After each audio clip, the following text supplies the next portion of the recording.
I highly recommend holding on. Yeah. How long have you been married? I forget you said, but you have 7 children, so probably a decent while.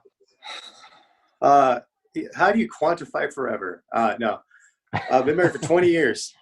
Wow. To be honest, it feels at the same time, it feels like eternity, and it also feels like 20 minutes. It's crazy. Hmm. I feel like I'm a total virgin in the last few weeks, Hmm. since I started really looking at this.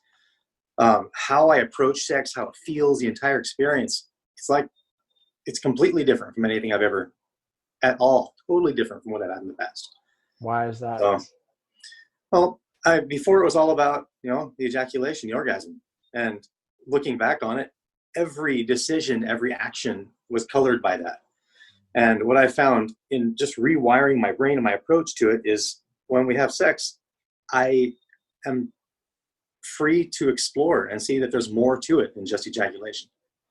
And it's gone from, the average probably 5 to 8 minutes to easily an hour. And I mean, that's really unusual for my history. Yeah. My wife, she talks about how, I'm sure I'll appreciate this more later, but she feels so much more connection. It's so much more sincere and a lot more powerful. So, and yeah, if I let my mind go back to that prior way of thinking where I'm focusing on the orgasm, then it all just goes right back out the window, and I forget about everything that's possible. Mm. So, but it's awesome in my experience. Yeah, man. Oh, that's sweet to hear. Thanks for sharing that.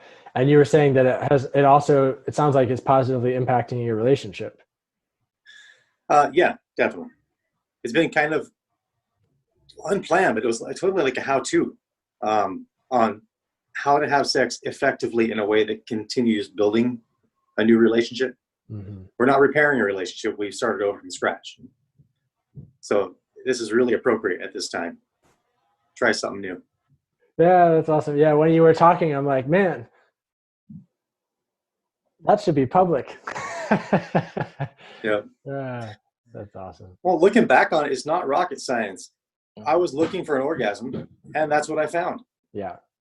And now I'm looking for more than an orgasm. In addition to, I'm not like, hey, orgasms are out. I mean, that's still part of the game, but yeah. I was like, hey, there's more out there. And what do you know? I'm finding it. Yeah. So.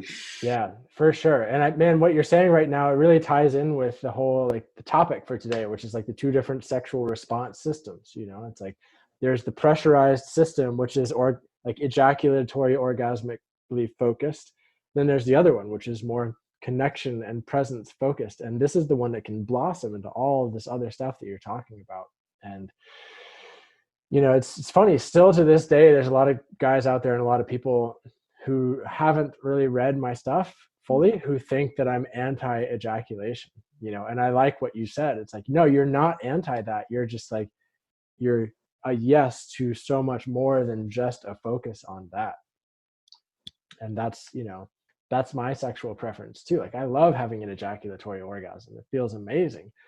And if my brain is consistently focused just on that, then I'm like missing so many other opportunities for beautiful, epic connection, and exploration. And I'd say, like, definitely, like, without question, the most beautiful sexual experiences I've had in my life have all happened after, like, in the sexual experience, I have an urge to ejaculate and I take a step back from that and I say, no, actually, I want to explore something bigger, and it's like that decision point seems to be the door opener to something else magical.